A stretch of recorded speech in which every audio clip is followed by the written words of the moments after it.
Hello students, welcome to unique series. Unique series में आपका स्वागत है।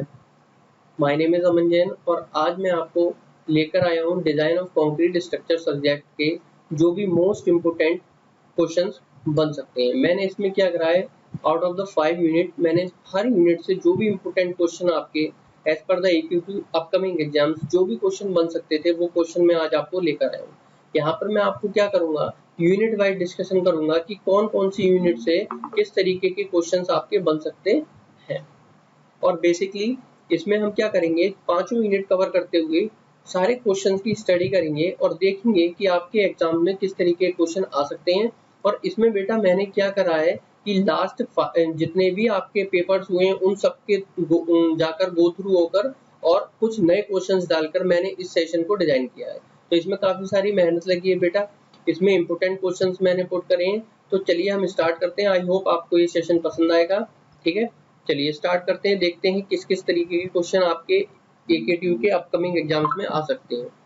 ठीक है, तो देखिए सबसे पहले मैं यूनिट 1 की बात कर लेता हूँ। यूनिट 1 का हमारा नाम क्या था, वर्किंग स्ट्रेस मेथड इसमें था। इसमें हमने क्या क्या पढ़ा था बेटा, इसमें हमने देख लीजिए, मैं आपको बता देता हूँ थोड़ा सा डिस्कशन, फिर उसके बाद हम बढ़ेंगे। इसमें बेटा हमने डिजाइन फिलोसफीज पढ़ी थी, उनका बेसिक जानकारी ली थी डिजाइन फिलोसफीज की, है ना। उसके बाद हमने बेटा IS कोडल प्रोविजंस पढ़े थे, है ना। और फिर हमने अपना एम्फेसाइज किया था किस पर सर, हमने एम्फेसाइज किया था इसमें वर्किंग स्ट्रेस मेथड पर, है ना। वर्किंग स्ट्रेस मेथड से हमने बीम की डिजाइन देखी थी, सिंगली बीम की डिजाइन देखी थी, है ना। और डबली बीम की डिजाइन भी हमने इसमें डिस्कस करी थी। तो ये हमारा फर्स्ट यूनिट था। चलिए इसमें देखते हैं किस तरीके के इंपोर्टेंट क्वेश्चन बन सकते हैं। अच्छा, आगे बढ़ने से पहले मैं आपको बताना चाहूंगा कि प्ले स्टोर पर जाकर जो भी स्टूडेंट हमसे जुड़ना चाहते हैं तो यूनिक सीरीज की एक एप्लीकेशन है, आप प्ले स्टोर पर जाइए, उसमें आप यूनिक सीरीज सर्च करिए तो आपको वहां पर हमारी एप्लीकेशन जुड़ेगी और वहां पर काफी सारे कोर्सेज के लिंक अवेलेबल हैं विद ऑफर्स, है ना। तो आप वहां पर जाइए और वहां पर आप देख सकते हैं कि आपके सेमेस्टर वाइज जितने भी सब्जेक्ट हैं उन सबका आपको वहां पर लिंक मिल जाएगा कोर्सेज का, है ना। ठीक है, जो भी स्टूडेंट हमसे जुड़ना चाहते हैं। ठीक है, चलिए देखिए अब मैं बेटा इंपोर्टेंट क्वेश्चन डिस्कस करता हूँ यूनिट 1 के। ठीक है, ये यूनिट 1 के हैं सारे इंपोर्टेंट क्वेश्चंस। और ये जो बेसिकली क्वेश्चन है, जैसा मैंने आपको बताया, कुछ प्रीवियस लिए गए हैं और कुछ बेटा मैंने आपके नए क्वेश्चन डिजाइन करे हैं। ठीक है, तो चलिए देखते हैं हम first question of the first unit. देखिए इसमें क्या लिखा है, determine the moment of resistance of the RCC beam 350 mm by 550 mm effective, है ना। इस चीज का ध्यान रखना है आपको। इफेक्टिव बोला उसने, इसका मतलब सर जो ये 550 दे रखा है ये सर हमारी क्या है सर, ये हमारी इफेक्टिव डेप्थ है, नॉट अ ओवरऑल डेप्थ। ठीक है, इस चीज का खास ध्यान रखना है, यहाँ पर बच्चे बहुत ज्यादा मिस्टेक करते हैं। और इसमें आगे क्या दे रखा है, is reinforced with 3 bars of 20 mm dia, the permissible stresses in concrete and steel are 7 newton per mm square और 230 newton per mm square. Take modular ratio equals to 13.33। बेटा बेसिकली देखिए मैंने आपको बताया था, अगर आपको याद हो, कि मैं आपको थोड़ा सा यहाँ पर एक रफ आइडिया देता हूँ कि टाइप ऑफ क्वेश्चंस में मैंने आपको बताया था कि टाइप्स ऑफ प्रॉब्लम कैसी बनती हैं। तो एक तो बेटा मैंने आपको बताया था एनालिसिस की प्रॉब्लम होती है और दूसरा बेटा डिजाइन की प्रॉब्लम होती है ना, बताया था मैंने आपको। इसमें फर्दर क्लासिफिकेशन था, उसमें हम नहीं जाएंगे, मैं आपको एक जस्ट आइडिया दे दे रहा हूँ। तो सर हमारी दो तरीके की प्रॉब्लम थी, डिजाइन की और एनालिसिस की। एनालिसिस की प्रॉब्लम में या तो बेटा हम मोमेंट ऑफ रेजिस्टेंस निकालते थे या सर हम लोड निकालते थे, या फिर हम क्या निकालते थे, लोड की कैलकुलेशन करते थे। और डिजाइन में हम लोग क्या करते थे सर, या तो हमें इफेक्टिव डेप्थ निकालनी होती थी या ओवरऑल डेप्थ निकालनी होती थी, या दूसरा सर हमें दोनों निकालना हुआ करता था। First one is to determine the effective depth और second one is to determine the area of steel. ये डिजाइन के पैटर्न पर क्वेश्चन। तो बेटा ये दो तरीके के क्वेश्चन बनते थे, इनमें फर्दर क्लासिफिकेशन है। ठीक है, तो जो आपका फर्स्ट क्वेश्चन है that is determine the moment of resistance of section, ये बिलोंग करता है आपका एनालिसिस वाले पार्ट से। इसमें क्या होता है, सेक्शन इज ऑलरेडी डिजाइन। तो इसमें देख रहे हैं आप यहाँ पर 3 बार्स ऑलरेडी उसने बोला है, जो बार्स हैं वो 20 mm डाया की हैं, ऑलरेडी उसने बोल रखा है। तो बेटा ये क्वेश्चन जो है ऑलरेडी डिजाइंड है, इसमें आपको एनालिसिस करना है और डिटरमाइन करना है what is the value of moment of resistance as per the given section. तो ये क्वेश्चन बेटा इजी है, ये 10 मार्क्स का क्वेश्चन आएगा बेटा आपके AKTU में, है ना। तो ये आपका फर्स्ट यूनिट का फर्स्ट क्वेश्चन हो गया, that is the analysis problem. अब देखिए सेकंड प्रॉब्लम देखिए, find the moment of resistance of RCC cantilever beam of 300 mm width by 500 mm effective depth। अब देखिए, चलिए पहले पूरा क्वेश्चन पढ़ लेते हैं। reinforced with 2 bars of 16 mm diameter, use M20 concrete and Fe415 steel। ठीक है, also find the safe load and including its cell width if the span of the beam is 2 meter। अब देखिए, आप सोच रहे होंगे सर जो question first था मोमेंट ऑफ रेजिस्टेंस का, वही सेम क्वेश्चन आपने सेकंड डाल दिया मोमेंट ऑफ रेजिस्टेंस का। बेटा but there is a difference in both the questions. क्या डिफरेंस है? देखिए, first question is based on the simply supported beam. First question is based on the simply supported beam. जब आपको कुछ भी mention नहीं है तो आप उसको कैसे डिजाइन करेंगे? मैंने आपको जब प्रैक्टिस कराई थी, जब आपको यूनिट मैंने कंप्लीट करा रहा था यूनिट फर्स्ट, तब मैंने आपको बताया था जब भी आपको कोई सेक्शन के बारे में नहीं बोला होगा then you have to go with the simply supported section. अब देखिए यहाँ पर सेकंड क्वेश्चन में उसने क्या बोला है कि कैंटिलीवर बीम में। पहली चीज तो ये डिफरेंस हो गया। देखिए रीजन है कि क्वेश्चन अलग अलग क्यों डाला है, उसका रीजन है, मैं आपको ये एक्सप्लेन कर रहा हूँ। इसमें बेटा कैंटिलीवर बीम है। कैसा बीम है? कैंटिलीवर। इसमें कैसा था सर? इसमें सिंपली सपोर्टेड था। पहला डिफरेंस तो ये है, और दूसरा डिफरेंस भी देखिए आप इसमें आपको विड्थ दे रखी है, इफेक्टिव डेप्थ दे रखी है, 2 सरिया 16 mm की डायमीटर की बोल रखा है। इसमें उसने ऑल्सो लगा दिया। देखिए also find the safe load, इसमें वो आपसे डब्ल्यू भी पूछ रहा है इंक्लूडिंग सेल्फ वेट, मतलब टोटल वेट भी पूछ रहा है। और उसने इसमें आपको क्या दे रखा है? इसमें उसमें आपको स्पैन भी दे रखा है। इसका मतलब क्या हुआ सर? जो हम बेंडिंग मोमेंट निकालेंगे या जो हम मोमेंट ऑफ रेजिस्टेंस निकालेंगे, वहां पर सर हमें कैंटिलीवर बीम का फॉर्मूला लगाना पड़ेगा मोमेंट का, और मोमेंट से सर हम क्या निकालेंगे? डब्ल्यू निकाल लेंगे। क्या निकाल लेंगे? डब्ल्यू, मतलब कि सर हम टोटल लोड वहां से निकाल लेंगे। ठीक है, बात समझ में आ रही है? तो इस तरीके से बेटा हम इस क्वेश्चन को क्या करेंगे? डिजाइन करेंगे। बात समझ में आ गई? तो हम क्या करेंगे सर? पहले बेंडिंग मोमेंट निकालेंगे या मोमेंट ऑफ रेजिस्टेंस निकालेंगे, और उससे सर फिर हम क्या करेंगे? लोड की कैलकुलेशन करेंगे। यहाँ तक बात समझ में आ गई? ठीक है, जो आपका कैंटिलीवर बीम होता है वो बेटा कुछ इस तरीके से होता है। ये तो आपने सोम में पढ़ा ही होगा, और इस पे डिपेंड करता है लोडिंग किस पैटर्न में है। सिंपली सपोर्टेड लोड है ना, सॉरी सिंपली सपोर्ट कह रहा हूँ, पॉइंट लोड है या फिर यूडीएल लोडिंग है, वो डिपेंड करेगा, और उसी के हिसाब से हम मूवमेंट लेंगे। ठीक है, चलिए यहाँ तक हो गया है ना। और उसकी लोकेशन भी मैटर करेगी कि जो पॉइंट लोड है वो कहाँ पर लग रहा है। ठीक है, तो ये सारी चीजें हो गई। अब देखिए next question.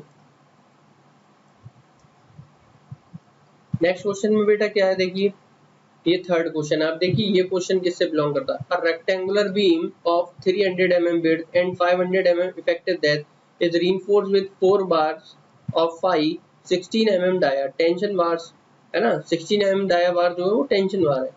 Determine the stresses induced in the top compression fiber of the concrete and tension steel when subjected to a moment of 50।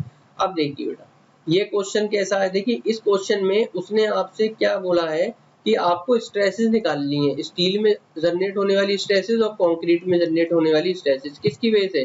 जो ये बॉन्डिंग मोमेंट ऑलरेडी गिवन है। अब देखिए इसमें बेंडिंग मोमेंट आपको ऑलरेडी गिवन है। ठीक है, तो टॉप कंप्रेशन में आने वाली स्ट्रेसेस पूछ रहा है, और वो क्या पूछ रहा है आपसे? टेंशन में आने वाली स्ट्रेसेस पूछ रहा है, टेंसाइल स्टील में। तो इसको आप कैसे निकालेंगे बेटा? तो इसमें आपको मोमेंट गिवन है, moment of resistance by concrete, और moment of resistance by steel का फॉर्मूला लगाएंगे। वहां से आपको एएसटी गिवन है, ब्रेड्थ गिवन है, डेप्थ गिवन है, वहां से आप डायरेक्टली स्ट्रेसेस जो कंक्रीट के टॉप मोस्ट फाइबर में आ रही होंगी और स्टील के टॉप बॉटम मोस्ट फाइबर में आ रही होंगी, वो आप क्या निकाल लेंगे? वहां से स्ट्रेसेस निकाल लेंगे। ठीक है, तो चलिए ये आपका थर्ड नंबर क्वेश्चन हो गया। अब यूनिट फर्स्ट में ही देखिए फोर्थ क्वेश्चन। देखिए मैंने हर यूनिट से सफिशिएंट क्वेश्चन लिया और उनके वेटेज के अकॉर्डिंग लिए। जैसे इसमें से 4 लिए, किसी यूनिट में से मैंने 8 भी क्वेश्चन लिए, तो उसका रीजन होगा कि उसमें से ज्यादा क्वेश्चन आते हैं, इसलिए उसमें से ज्यादा क्वेश्चंस मैंने लिए भी है। ठीक है, तो चलिए देखिए इसमें बेटा ये क्वेश्चन किसका है? तो आप ध्यान से देख रहे हैं ये डब्ल्यू का है। अभी तक जितने क्वेश्चंस थे बेटा वो सिंगली के थे, लेकिन थे डब्ल्यूएसएम वाले फॉर्मूले पे, लेकिन ये डब्ल्यूएसएम पे तो है, लेकिन सर ये डब्ल्यू का है। कैसे? 250 बाई 490 ओवरऑल डेप्थ है ना, और इसमें 4 सरिया पड़ी हैं 22 mm की टेंशन साइड में, और equal amount of steel on the compression side. मतलब 4 सरिया टॉप फाइबर में पड़ी हैं 22 mm की कंप्रेशन जोन में, और 4 सरिया ही 22 mm की टेंशन जोन पड़ी है। इसका सर ये डबली रीइंफोर्स बीम है। और इसमें देखिए उसने बोला है कि 40 mm का बॉटम पर कवर है और 30 mm का टॉप पर कवर है। उसने बोला है कैलकुलेट करिए moment of resistance and UDL. बेटा इसमें क्या है? Section is doubly reinforce.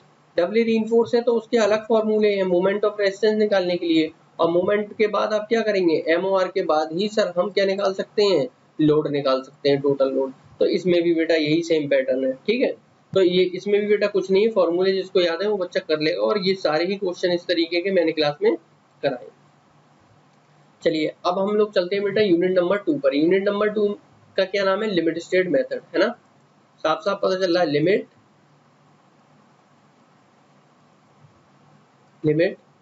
State method.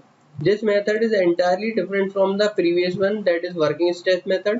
तो लिमिट स्टेट मेथड के अपने अलग फिलॉसफी है, अलग मेथड है ना। प्रॉब्लम अलग तरीके से करेंगे सॉल्व, और इसमें आपके फॉर्मूले भी अलग है ना। ये सब मैंने आपको बता रखा है जब मैंने आपको सेकंड यूनिट कंप्लीट कराई थी। चलिए देखते हैं इसमें किस टाइप के क्वेश्चंस आते हैं। तो बेटा ये कंटिन्यूएशन में है क्वेश्चन नंबर 5। फोर जो क्वेश्चंस थे that is belongs to the first unit. Now this is a fifth question that belongs to the second unit.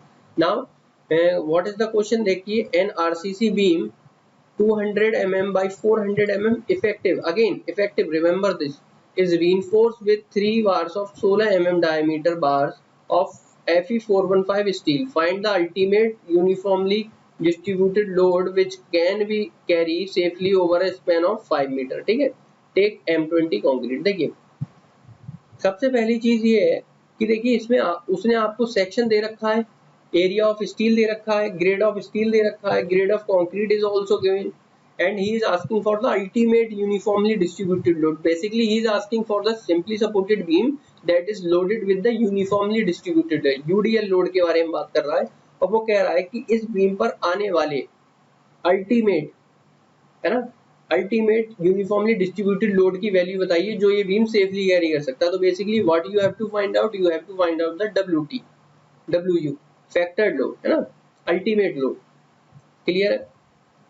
तो इसमें आप कैसे करेंगे, तो बेटा इसमें देखिए आपको एरिया ऑफ स्टील गिवन है ना, ग्रेड ऑफ कंक्रीट गिवन है, Fe415 आपको ऑलरेडी उसने बता रखा है, और M20 गिवन है मतलब ग्रेड ऑफ कंक्रीट गिवन है, सर स्पैन भी गिवन है मतलब लेंथ भी गिवन है बीम की, और सर बीम का सेक्शन भी हमें गिवन है 200 बाई 400। तो सर सारी चीजें तो गिवन है, इसमें हम क्या करेंगे सर, हम डायरेक्ट इसमें से अपना लोड कैलकुलेट कर लेंगे, ठीक है। और लोड कैलकुलेट करने का वही तरीका है, सबसे पहले आपको बेंडिंग मोमेंट ही निकालना पड़ेगा, then you have to go with the factor load, है ना, W। ओके क्लियर है। जिन बच्चों ने मेरे से क्लासेस ली हैं वो सभी जानते होंगे कि इस तरीके के सारे क्वेश्चंस मैंने क्लासेस में सॉल्व करा रखे हैं, इसमें कुछ भी नया क्वेश्चन नहीं है, और जो भी चीजें अलग से हैं वो मैं आपको यहाँ पर एक्सप्लेन कर रहा हूँ, सारा क्वेश्चन बता रहा हूँ, इसलिए, है ना, आपको जो बच्चे मुझसे पढ़े हैं उन्हें क्वेश्चंस आसान ही लग रहे होंगे, ठीक है, क्योंकि बिकॉज मैंने इस टाइप के सभी क्वेश्चंस क्लास में सॉल्व करा रखे हैं अपनी यूनिक सीरीज ऐप पर, ठीक है। चलिए नेक्स्ट देखिए, a rectangular beam is 20 centimeter wide and 40 centimeter deep up to the center of the reinforcement। अब देखिए अगेन ये दूसरा तरीका है इफेक्टिव डेप्थ को बताने का, उसने क्या बोला है कि deep up to the center of the reinforcement means it is effective और overall। सर ये इफेक्टिव है because centre of the reinforcement तक इफेक्टिव डेप्थ होती है, और एक्सट्रीम फाइबर तक कंक्रीट के ओवरऑल डेप्थ होती है, ठीक है। Again this is the new technique, ठीक है। अब देखिए find the area of reinforcement required if it has to resist the bending moment of 25 kilonewton meter, use M20 and Fe4। अब देखिए ये जो क्वेश्चन है ये बेसिकली डिजाइन वाली प्रॉब्लम से बिलोंग करता है, ये एनालिसिस से बिलोंग नहीं करता है। ऊपर वाला क्वेश्चन बेटा आपका एनालिसिस पोर्शन का था, ये डिजाइन टाइप प्रॉब्लम है, इसमें you have to find out the area of reinforcement required for the particular given beam, है ना। इसमें आपको मूवमेंट गिवन है, एरिया ऑफ स्टील निकालना, और एरिया ऑफ स्टील निकालने का क्या प्रोसीजर बताया था, you have to find out the type of section, whether it is under, over और balance section, then you have to calculate the XU limiting that depend upon again the grade of the steel, है ना। फिर you have to find out the actual depth of neutral axis, why, how, by equating the force of compression with the force of tension, ठीक है। वहां से आप actual निकाल लेंगे, अल्टीमेट वो sorry limiting depth of neutral axis निकाल लेंगे, you have to compare both and then you determine the type of section. जब आप दोनों को कंपेयर करेंगे तो आपको पता चल जाएगा टाइप ऑफ सेक्शन कैसा है। फिर अगेन एक प्रॉब्लम अराइज होगी कि कौन सा मोमेंट का फॉर्मूला लगाना है। It again depend upon the type of section, जो सेक्शन आपका निकल के आया, लेट सपोज आपका सेक्शन अंडर रीइंफोर्स निकल के आया, तो आप क्या करेंगे, moment of resistance by steel लगाएंगे, है ना। और अगर ओवर आया तो you have to go with the moment of resistance by concrete, है ना। ये सब आपको पता है, ओके। सो अब हम करते हैं नेक्स्ट, देखते हैं ना। अब हम क्या करेंगे, देखिए हम लोग क्या करेंगे, नेक्स्ट क्वेश्चन देखते हैं। नेक्स्ट क्वेश्चन देखिए, ये क्वेश्चन आपको समझ में आ गया होगा। नेक्स्ट क्वेश्चन आपका क्या कहता है, देखिए an RCC beam 250 mm by 400 mm effective is carrying uniformly distributed load. अब इसमें लोड गिवन है आपको, और उसमें सरिया गिवन है, 4 बार्स हैं 22 mm की, क्लियर स्पैन गिवन है 4 मीटर की, और शेयर रीइंफोर्समेंट। अब देखिए जो ऊपर वाले दोनों क्वेश्चन थे 5 और 6 number, they belongs to the beam design, but now question number 7 based on the design of shear reinforcement for the beam. अब बेटा ये सेकंड यूनिट का जो शेयर रीइंफोर्समेंट वाला चैप्टर हमने पढ़ा था, ये उसके stirrup, basically you have to design for the stirrup, ठीक है। तो आप इसमें क्या करेंगे, टाउ बी निकालेंगे, टाउ सी निकालेंगे, कंपैरिजन करेंगे, शेयर रीइंफोर्समेंट नीड है या नहीं है, नहीं है तो आप मिनिमम शेयर रीइंफोर्समेंट देते हैं। उसका रीजन भी मैंने आपको क्लासेस में बता रखा है कि सर हम मिनिमम क्यों देते हैं, जब जरूरत नहीं है फिर भी हम मिनिमम क्यों देते हैं ना। These all are we have already discussed. चलिए नेक्स्ट क्वेश्चन नंबर 8, इसमें क्या है बेटा, सिंपली सपोर्टेड बीम है, 250 mm वाइड है, इफेक्टिव डेप्थ 500 mm है, 4 सरिया 20 mm की पड़ी हुई हैं, टेंसाइल इन्फोर्समेंट के तौर पर बीम सब्जेक्टेड है factored shear force 95 kilonewton eight support, design the share reinforcement. Again अब आप सोच रहे हैं सर ये क्वेश्चन पिछले क्वेश्चन की तरह है। हाँ बिल्कुल बेटा, इसमें भी आपको शेयर रीइंफोर्समेंट डिजाइन करना है, लेकिन शेयर रीइंफोर्समेंट में भी बेटा 2-3 तरीके के केसेस हुआ करते थे, ठीक है। तो मैंने ये क्या करा है, जो लास्ट क्वेश्चन था 7 नंबर, उसमें केस अलग आएगा और इसमें केस अलग आएगा। जब इसमें केस अलग आएगा तो बेटा आपने पढ़ा होगा, जब आपका tau B is greater than the tau C, then you have to design for the stirrup, है ना, शेयर रीइंफोर्समेंट, ठीक है। तो आप क्या करेंगे, ये दोनों ही क्वेश्चन अटेम्प्ट करेंगे, ये मत सोचिएगा कि सर दोनों सेम ही है रहने देते हैं, नहीं बेटा, इसमें केस अलग निकल कर आएगा, उसमें केस अलग निकल कर आएगा, ठीक है। चलिए नेक्स्ट क्वेश्चन देखिए। अब बेटा ये जो क्वेश्चन आपका बिलोंग करता है, ये बेसिकली बिलोंग करता है डेवलपमेंट लेंथ, जो मैंने आपको एंकरेज लेंथ डेवलपमेंट लेंथ का फॉर्मूला बताया था और उसका कॉन्सेप्ट समझाया था। एंकरेज हम जो प्रोवाइड कराते हैं सपोर्ट्स के अंदर बीम में, है ना, और डेवलपमेंट लेंथ जो देते हैं हम बेंट अप करते हैं, है ना, ये सारी चीज जो मैंने आपको डिस्कस करी थी ये उससे है, ठीक है। तो इसमें देखिए क्या दे रखा है, सिंपली सपोर्टेड बीम है, सिंगली रीइंफोर्स्ड बीम है, 400 mm डीप, है ना, और इसमें आपका 40 किलो न्यूटन पर मीटर का लोड लग रहा है, क्लियर स्पैन 2.5 मीटर है, 9 सरिया 25 mm डायमीटर की, है ना, दे रखी है, जिसमें से 4 सरिया बेंट करी गई हैं नियर द सपोर्ट। जो आपकी 300 mm की सपोर्ट है उससे पहले 4 सरिया बेंट करी गई हैं ऊपर की तरफ, जिसमें 9 सरिया थी। तो वैसे भी 50% से ज्यादा करते नहीं, तो 50% 4.5 हुआ तो 5 आप कर नहीं सकते थे, 50% से कम ले सकते हो, 50% ले सकते हो, तो आप 4.5 तो कर नहीं सकते थे, 4.5 कोई सेंस बनता नहीं है। या तो आप 4 सरिया बेंड करेंगे, 5 करेंगे, 5 ज्यादा हो जाएंगे 50% से, इसीलिए आपने 4 सरिया ऊपर की तरफ बेंड करी है। हर अल्टरनेट बार को बेंड कराया जाता है, ये मैंने सब आपको ऑलरेडी बता रखा है। तो इसमें वो आपसे बोल रहा है कि check for the development length at the support and provide suitable anchorage. तो इसमें आपको क्या ध्यान रखना है, एलडी वाला जो कॉन्सेप्ट था आपको वो ध्यान रखना है, ठीक है।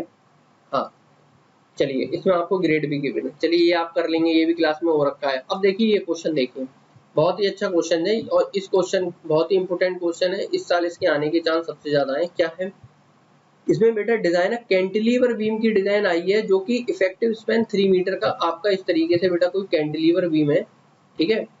और ये जो कैंटिलीवर बीम है इसकी जो स्पैन है बेटा ये 3 मीटर है, कितनी है, 3 मीटर।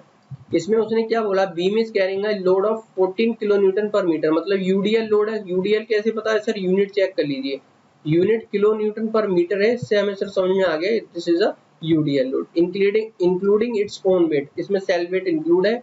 यूज करिए M20 and Fe415, basically you have to determine the AST and depth both, है ना। इसमें आपको दोनों, तो बेटा ये मोस्ट इंपोर्टेंट क्वेश्चन है, इसको आप जरूर अटेम्प्ट करिए, कोई दिक्कत आए तो आप मुझे बताइए। इसमें आपको बेसिकली एरिया ऑफ स्टील निकालना है, उससे पहले डेप्थ निकालनी है, उसके लिए मैंने आपको क्राइटेरिया बता रखा है, डिफ्लेक्शन कंट्रोल क्राइटेरिया, और आपको मैंने एक फॉर्मूला भी दिया था L/D का रेशियो कितना होता है सिंपली सपोर्टेड के लिए और कैंटिलीवर के लिए। वहां से आप एक डेप्थ एज्यूम करेंगे, फिर उसको वेरीफाई कराएंगे, फिर एरिया ऑफ स्टील निकालेंगे, ठीक है। चलिए नेक्स्ट और the last question of this unit, I think last है, नहीं सेकंड लास्ट है। देखिए इसमें क्या है बेटा, ये अभी तक जितने क्वेश्चन थे डिजाइन के थे, अब मोमेंट ऑफ रेजिस्टेंस है, लेकिन बेटा ये डबली का है क्वेश्चन। कैसा है? ये डबली रीइंफोर्स बीम का है। अभी तक आपने जितने क्वेश्चन देखे थे they all are belongs to the singly reinforce beam, whether it is analysis problem और डिजाइन प्रॉब्लम, है ना। बट ये जो है आपका डबली रीइंफोर्स बीम का है, इसमें आपको बेसिकली क्या निकालना है, मोमेंट ऑफ रेजिस्टेंस निकालना है डबली का। अब सर कैसे पता है डबली, ये देखिए क्वेश्चन पे ध्यान दीजिए। विड्थ कितनी है 350, डेप्थ है 900 mm, डीप बीम में आ जाएगा ये। जिन बीम की आपकी डेप्थ जो होती है 750 mm की से ज्यादा होती है, they comes under the deep beams. Okay चलिए, इसमें देखिए टेंशन रीइंफोर्समेंट गिवन है, कंप्रेशन रीइंफोर्समेंट भी गिवन है। तो इससे सर हमें साफ साफ पता चल गया कि हमारा बीम कैसा है सर। हमारा सर 2 सरिया ऊपर दे रखी है 20 mm की, और सर 5 सरिया नीचे दे रखी है 20 mm की, है ना। तो सर इससे हमें पता चल रहा है कि हमारा जो बीम है वो डबली रीइंफोर्स्ड है। मोमेंट ऑफ रेजिस्टेंस निकाला है, सिंपल क्वेश्चन है, कुछ नहीं है। Last question of this unit second. आप सोच रहे हैं सर इस यूनिट सेकंड में सर आपने फर्स्ट यूनिट में 4 क्वेश्चन दिए थे और सेकंड में 12, मतलब 8 क्वेश्चन है, क्योंकि 12 तो टोटल है, 4 + 8 तो बेसिकली टोटल 8 क्वेश्चन है सेकंड। बेटा उसका रीजन है second unit is lengthiest unit out of the 5 unit, and इसमें शेप की डिजाइन है, डिजाइन ऑफ बॉन्ड है, आपका singly reinforce beam by LSM है, doubly reinforce beam by LSM है, शेयर की डिजाइन है, डेवलपमेंट लेंथ है, इसमें बहुत सारे कॉन्सेप्ट हैं। So it is slightly lengthy, है ना। तो 8 क्वेश्चन है, वो ज्यादा बड़ी बात नहीं है, आप कर सकते हैं, अभी टाइम है आपके पास। देखिए नेक्स्ट देखिए, अब beam 250 mm by 550 mm effective again small D is subjected to a factored bending moment of 300 kN meter, determine the area of steel required use and बेटा बेसिकली ये क्वेश्चन जो आपका बिलोंग करता है डबली रीइंफोर्स की तरह design करा जाएगा। जब आप इस क्वेश्चन में देखेंगे तो बेटा ये ओवर निकल कर आ रहा होगा, ओवर को हम अवॉइड करके कहाँ किसकी तरफ जाते हैं, डबली की तरफ जाते हैं। तो बेसिकली डबली रीइंफोर्स बीम में एरिया ऑफ स्टील पूछेगा AST1 एंड AST2 और सर ASC, ये 3 चीजें आपको निकालनी पड़ेंगी डबली रीइंफोर्स, ठीक है। ओके क्लियर है, सेकंड यूनिट फिनिश है ना। चलिए unit number 3, my unit number 3 क्या है सर, स्लैब की डिजाइन है। स्लैब में मैं आपको फिर से बता देता हूँ एक बार, हमने करा था एक सर 1 वे स्लैब है उसकी डिजाइन है, और सर एक क्या है 2 वे स्लैब है ना। और सर जो 1 वे स्लैब है इसमें फर्दर क्लासिफिकेशन है, सिंपली सपोर्टेड स्लैब है, कैंटिलीवर स्लैब है और सर कॉन्टिन्यूअस स्लैब है ना। तो सर ये 3 तरीके की स्लैब है। और सर 2 वे में भी रिस्टेंट स्लैब है और सर अनरिस्टेंट स्लैब है ना।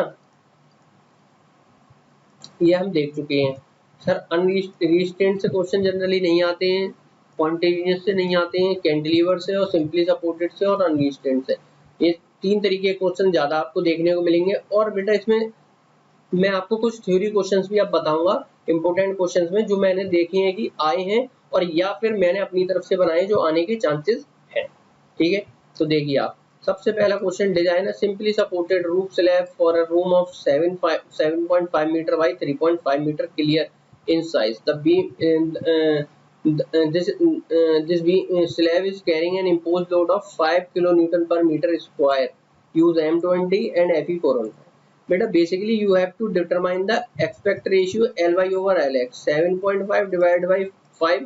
Sir obviously it is greater than 2 है ना, तो it is greater than 2, obviously we can see that. तो सर ये 2 से ज्यादा है, तो सर ये हमारी 1 वे स्लैब है। पहली चीज तो ये क्लियर हो गई। सर हम डिफ्लेक्शन कंट्रोल क्राइटेरिया लगाएंगे, डिफ्लेक्शन कंट्रोल क्राइटेरिया लगाएंगे और सर वहां से हम इसको डिजाइन करते चले जाएंगे, है ना। एक सर हम इसमें मेन रीइंफोर्समेंट देंगे और सर दूसरा हम मिनिमम के क्राइटेरिया से डिस्ट्रीब्यूशन स्टील दे देंगे, है ना। और सर हमारी जो स्लैब होगी ये डिजाइन हो जाएगी। और सर जो हमारी जो भी सिंपली सपोर्टेड स्लैब है, they all are designed as a rectangular simply supported beam of unit width, मतलब 1 मीटर की विड्थ के हिसाब से जो हमारी स्लैब होती है उसको हम एज अ बीम ही डिजाइन करते हैं। चलिए ये सब भी हम डिस्कस कर चुके हैं। अब देखिए इसी यूनिट में क्वेश्चन नंबर 2 क्या है sir, design a cantilever balcony slab projecting 1.1 meter from the beam. Thickness of the slab is 175 meter at the beam support and gradually reduced to the 100 mm at the free end. बेटा ये बहुत important question है, इसको जरा star mark करिए। इसमें बेटा कैसा है देखिए, मैं आपको थोड़ा सा बताना चाहूंगा। इसमें वो कैंटिलीवर स्लैब की बात कर रहा है, बेसिकली किसकी बात कर रहा है, कैंटिलीवर स्लैब की बात कर रहा है, और ये स्लैब बेटा आपकी किस तरीके से है, ये स्लैब कुछ आपकी बेटा इस तरीके से है, ये रिड्यूस कर रही है। सपोर्ट्स पर तो इसकी विड्थ ज़्यादा है, और ये सपोर्ट्स पर इसकी जो डेप्थ है ये बेसिकली 175 mm है ना। और सर आगे चलते रिड्यूस होकर ये सर 100 mm रह जा रही है, 100 mm फ्री एंड पर रह जा रही है। तो सर इस चीज़ का हमें खास ध्यान रखना है ना। और इसको हमें डिजाइन करना है। इसमें लाइव लोड जो है वो बेटा 3 किलो न्यूटन पर मीटर गिवन है। इसमें जो रीइंफोर्समेंट होगा वो कुछ इस तरीके से हम प्रोवाइड कराएंगे बेटा, है ना। तो इसको आप डिजाइन करिए। मैंने आपको क्लास में सिंपली सपोर्टेड और कैंटिलीवर दोनों तरीके की आपकी स्लैब की डिजाइनिंग कराई है। और this is the most expected question जो मैंने अभी तक 2 स्टार मार्क करे हैं। और ये मेरे अपने पर्सनल मतलब मैं आपको सजेशन दूंगा कि ये क्वेश्चन आप जरूर करके जाइए, ठीक है। अब देखिए क्वेश्चन नंबर 15 और 16 belongs to the theory portion, क्योंकि मैंने ऐसा देखा है कि अभी तक कुछ स्लैब से कुछ क्वेश्चन सर ये 10 मार्क्स में ही आएगा बेटा, ये क्वेश्चन भी 10 मार्क्स में आएगा, ये भी 10 मार्क्स में आएगा। तो ये क्वेश्चन आपको लिखने को आ सकता है कि डिजाइन स्टेप्स लिख दीजिए 2 वे स्लैब के, या डिजाइन स्टेप लिख दीजिए कॉन्टिन्यूअस स्लैब के, और ये भी बेटा 2 मार्क्स का आएगा। और ऑप्शंस में होंगे, आपको पता है हर यूनिट से 2 क्वेश्चन आते हैं, क्वेश्चन नंबर 1 और क्वेश्चन नंबर 2। इनमें से कोई एक आपकी चॉइस रहेगी जो आपको करना रहेगा, ठीक है। और ये क्वेश्चन 10 मार्क्स के होंगे, है ना, दोनों में से। तो बेटा अगर एक थ्योरी क्वेश्चन आ जाता है और एक न्यूमेरिकल आ जाता है, सपोज करिए न्यूमेरिकल पोर्शन में आप कहीं ना कहीं अटक रहे हैं, है ना, तो आप थ्योरी के साथ जा सकते हैं। टू वे स्लैब के मैंने न्यूमेरिकल भी कराया आपको, एक न्यूमेरिकल भी कराया, और मैंने आपको डिजाइन स्टेप तो हर मतलब यूनिट में आपको डिजाइन स्टेप्स बताए हैं, लिखाए हैं, और आपको स्क्रीन पर शेयर भी करे हैं।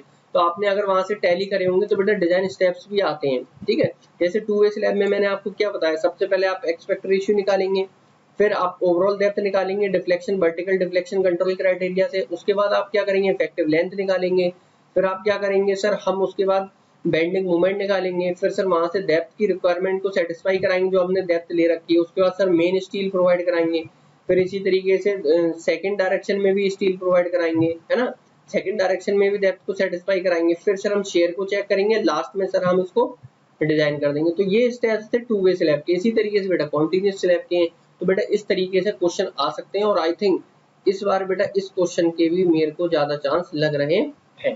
तो डिजाइन स्टेप क्या है, सिंपली सपोर्टेड के और कैंटिलीवर के और कॉन्टिन्यूअस के, किसी के भी आ सकते हैं, बट मैंने आपके कॉन्टिन्यूअस के लिए इसलिए डाला है कि कॉन्टिन्यूअस स्लैब के बेटा जनरली न्यूमेरिकल नहीं देखने को मिलता है, तो उसका थ्योरी क्वेश्चन आने की प्रोबेबिलिटी ज्यादा है ना। चलिए, और जो स्टेप्स आपके सिंपली सपोर्टेड के वही सेम स्टेप्स आपके कॉन्टिन्यूअस स्लैब की डिजाइन के हैं, ठीक है। चलिए नेक्स्ट बेटा, अब आते हैं हम unit number 4 that is column.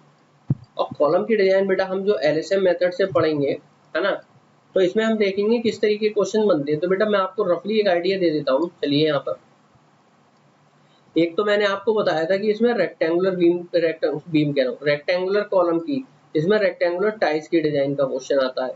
एक सर इसमें हमारा कॉलम सर्कुलर कॉलम, है ना, सर्कुलर या हेलिकल रीइंफोर्समेंट की बात करता है, वो सर्कुलर और हेलिकल रीइंफोर्समेंट की बात करता है। एक तो क्वेश्चन सर इस तरीके का आता है, और सर एक क्वेश्चन एनालिसिस से आता है जिसमें वो आपसे पीयू मतलब सर अल्टीमेट